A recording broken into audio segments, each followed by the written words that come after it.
इस वीडियो में हम बात करेंगे DOL जो डायरेक्ट ऑनलाइन हमारा स्टार्टिंग मेथड होता है मोटर का, उसकी कंट्रोल वायरिंग को डिस्कस करेंगे हम। मेरा मेन मोटिव केवल इस DOL की वायरिंग को ही नहीं समझाना है। इसमें अगर आप बेसिक्स समझ गए इस वायरिंग के तो आप खुद प्रॉब्लम फाइंड आउट कर सकते हैं। तो बेसिक्स को समझना इम्पॉर्टेंट है और कोई भी ड्राइंग पढ़ सकते हैं अगर आप बेसिक्स समझ गए तो मेरा मेन मोटिव आपको बेसिक समझाना है। Basic okay. तो पहले मैं आपको यहाँ पे ये समझा देता हूँ कि इस ड्राइंग में है क्या क्या। यहाँ पे कंट्रोल बस है AC की 110 वोल्ट की, ठीक है। ये हमारा MCB का साइन है, K1 और K0। ये पूरी जो लाइन है ये है न्यूट्रल, ओके। तो यहाँ तक पूरी न्यूट्रल गई हुई है, ठीक है। ये हमारा MCB है, ये आइसोलेटर है का NO है, जो हमारा पावर का SFE होता है उसके कांटेक्ट होता है कंट्रोल का, वो हमारा NO एक कांटेक्ट है। ये हमारा FMR होता है, फ्यूज़ मॉनिटरिंग रिले, सर्किट में लगा होता है, उसका एक NO है, ओके। ये हमारे कॉन्टेक्टर का NC है, ओवरलोड रिले का NC कांटेक्ट, और ये हमारा ओवरलोड रिले का NO कांटेक्ट। हमारा इंडिकेशन है ऑफ का, ये हमारा ट्रिप का इंडिकेशन है, और ये ऑन का इंडिकेशन है, ओके। ये हमारे कॉन्टेक्टर का NO है, ये इमरजेंसी का बटन है NC, और मेन यहाँ पे आपको ये लॉजिक समझा दिया है कि ये है क्या क्या, ओके। अब ये जो हमारा ये डैश डैश के नीचे जो हमारा कॉन्टेक्ट्स हैं वो हमारी पूरी PLC की वायरिंग है। ये PLC में जा रही है जिससे कि हमारे कॉन्टेक्टर को DO मिलेगा। ये मैं आगे आपको बताता हूँ अभी। और ये हमारा है local push button, okay. Local push button में ये इमरजेंसी स्विच है, ये लोकल स्टार्ट है, ये हमारा कोई NC है, कोई भी सेफ्टी डिवाइस अगर हमने यूज़ कर रखी है मोटर के प्रिंसिपल में, एप्लीकेशन में एक्चुअली, तो वहाँ पे एक NC कॉन्टैक्ट है हमारा, ठीक है। उसके आगे हम चलते हैं। ये सारे के सारे जो कॉन्टैक्ट्स हैं वो हमारे ये फीडर पे ही, TB पे ही हैं। ये कॉन्टैक्टर की कॉइल है, मतलब कि हमारा कॉन्टैक्टर लगा हुआ है यहाँ पर, ठीक है। न्यूट्रल इसको मिल ही रहा है, और जो फेज़ मिलेगा वो हमारा K10 फेरोल के थ्रू मिलेगा PLC से, ठीक है।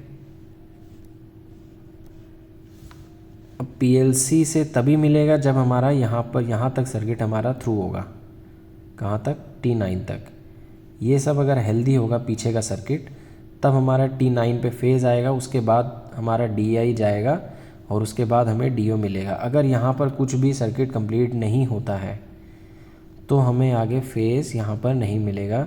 जब तक मान लीजिए यहाँ पे कोई इमरजेंसी, किसी ने इमरजेंसी बटन पुश कर रखा है तो यहाँ पर आगे फेज़ नहीं आएगा, T6 पे भी नहीं आएगा, तो हमें T9 पे फेज़ नहीं मिलेगा। जैसा कि आप देख सकते हैं यहाँ पर इसी के थ्रू घूम के आ रहा है, लोकल पुश बटन के थ्रू। अब मैं आपको कुछ बेसिक्स समझा दूँ। सी, ये कॉइल होती है हमारी कॉन्टेक्टर की, ठीक है। इस कॉन्टेक्टर की कॉइल में हमने कुछ कॉन्टैक्ट्स यूज़ करे होते हैं।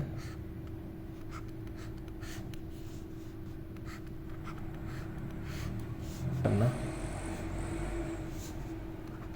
ये हमारा NO है, ये भी NO है, ये दोनों NC हैं, ठीक है।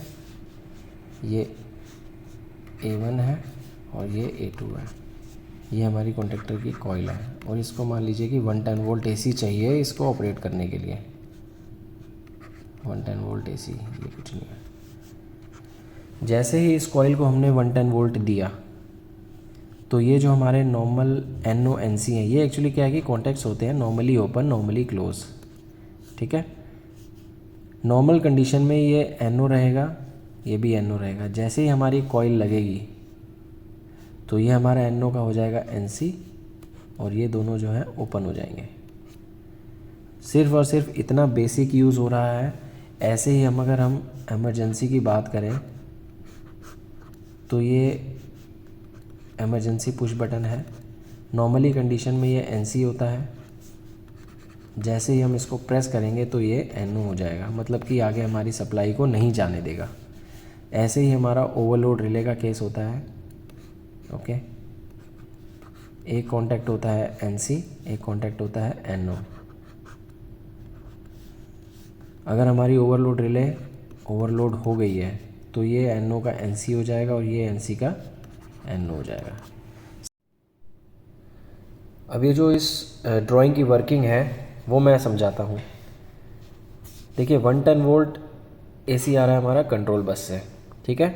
उसमें फेरोलिंग हो रखी है K1 की फेज़ में, ये जो जा रही है MCB में, ये MCB है। ये पूरा का पूरा जो नीचे लाइन है ये पूरी शो कर रही है न्यूट्रल को। ओके, ये है न्यूट्रल आपका।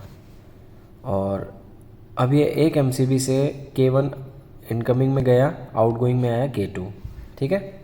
उसके बाद हमारा एक आइसोलेटर लगा हुआ है जिसको हम बोलते हैं SFU, पावर का होता है एक्चुअली ये। जैसे ही इसको ऑन करते हैं तो पावर ऑन हो जाती है।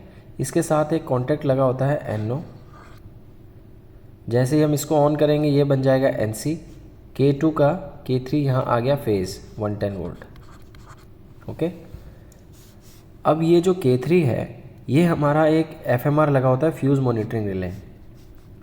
इसका एक NO कॉन्टैक्ट भी होता है। जैसे ही इसको ऑन करते हैं ये NC हो जाता है। K3 आया, FMR के थ्रू होके गया, K5 में कन्वर्ट हो गया फेरोलिंग में, और ये सीधे सीधे फेज़ हमारा यहाँ से NO जब NC हुआ तो यहाँ से यहाँ तक पहुँच गया फेज़, ठीक है। अब ये जो हमारा फेज़ यहाँ पे दो जगह डिवाइड हुआ, एक हमारा ओवरलोड रिले में गया, एक हमारा कॉन्टेक्टर में गया। ओवरलोड रिले के दो कॉन्टैक्ट्स हैं, एक NC है एक NO है। कॉन्टेक्टर के NC एक कॉन्टैक्ट है जो कि हमारा NC से होकर के सीधे सीधे गया एक ऑफ के इंडिकेशन में। अब देखिए जब हमारा कॉन्टेक्टर अभी लगा नहीं है उस कंडीशन में ये कॉन्टैक्ट, जैसे कि मैंने बेसिक बताया था, ये NC ही रहेगा नॉर्मली। तो यहाँ से फेज़ यहाँ पहुँच गया, लेकिन यहाँ से न्यूट्रल भी मिल रहा है। तो ये जो है हमारा इंडिकेशन ग्लो करने लग जाएगा जब हमारा फीडर हेल्दी रहेगा लेकिन मोटर ऑन नहीं होगी। इस कंडीशन में हमारा ये फीडर दिखाएगा कि हमारा फीडर हेल्दी है, ग्रीन इंडिकेशन ऑन होगा, ठीक है। अब यहाँ फेज़ था, ये हमारी रिले का NC है, ये रिले का NO है। जब हमारा रिले का NC है, यहाँ से नॉर्मली कंडीशन में जब हमारी ओवरलोड रिले ट्रिप नहीं हुई है उस कंडीशन में हमारा जो फेज़ K6 के थ्रू होते हुए T3 पर जाएगा।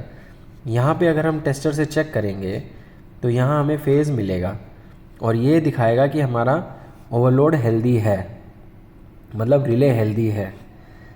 तीसरा पॉइंट, जब हमारा फेज़ यहाँ है NO लेकिन यहाँ पे ट्रिप इंडिकेशन पे नहीं जाएगा अगर हेल्दी कंडीशन है, लेकिन अगर ये ओवरलोड रिले ट्रिप हो गई तो यहाँ पे कॉन्टैक्ट्स इंटरचेंज हो जाएंगे। ये NC का बन जाएगा NO, ये NO का बन जाएगा NC।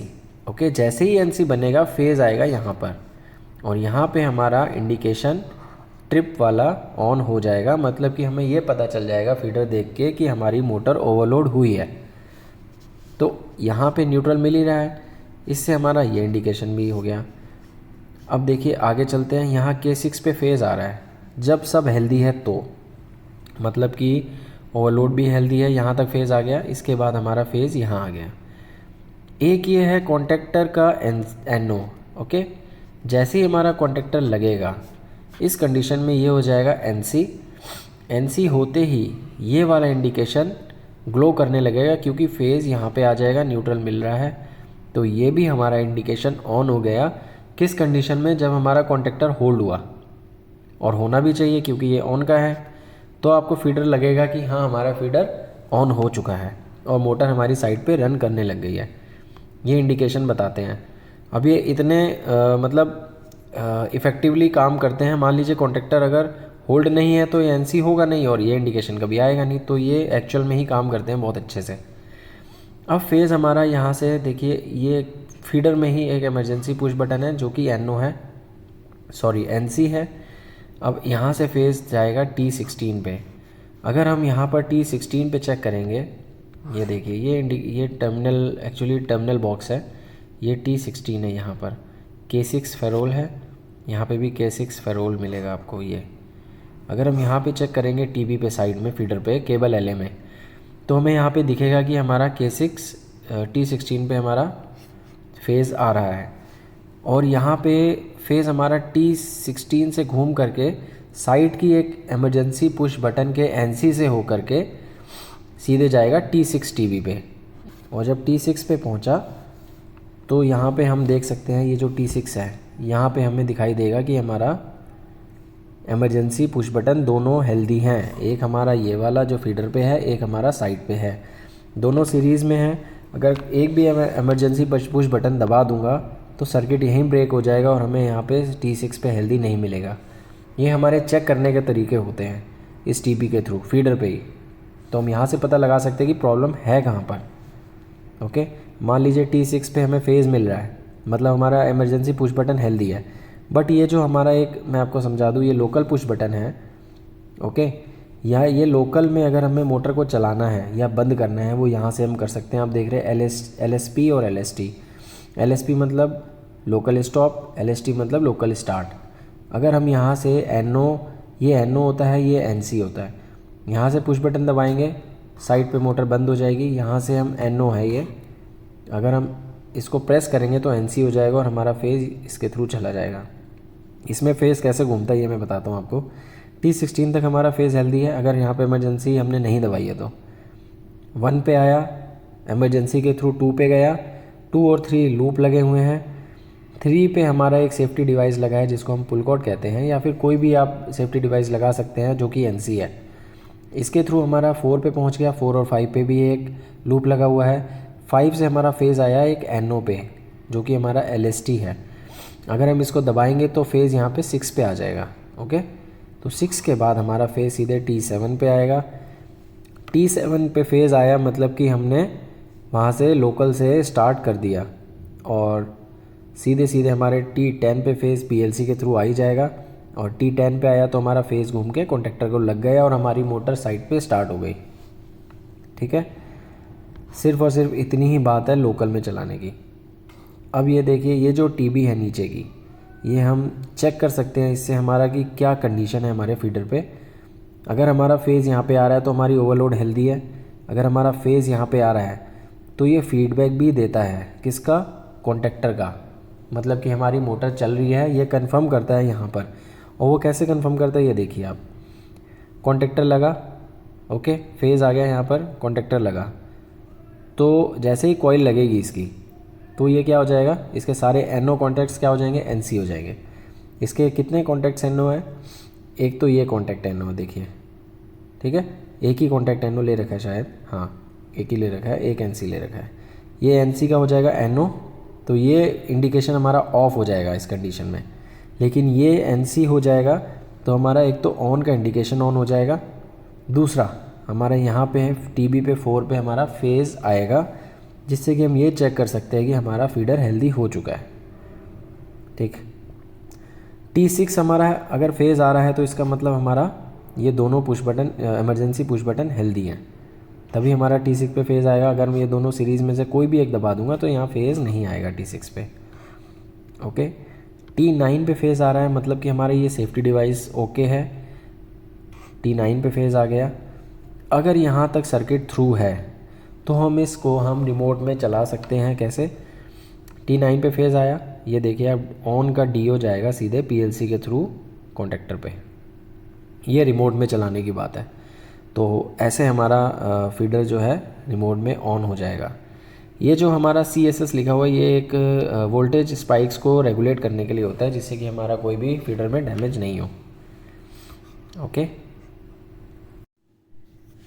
ये जो आप देख रहे हैं ये है टीबी, ये एक मीडियम है PLC और फीडर के बीच में हेल्दीनेस चेक करने का।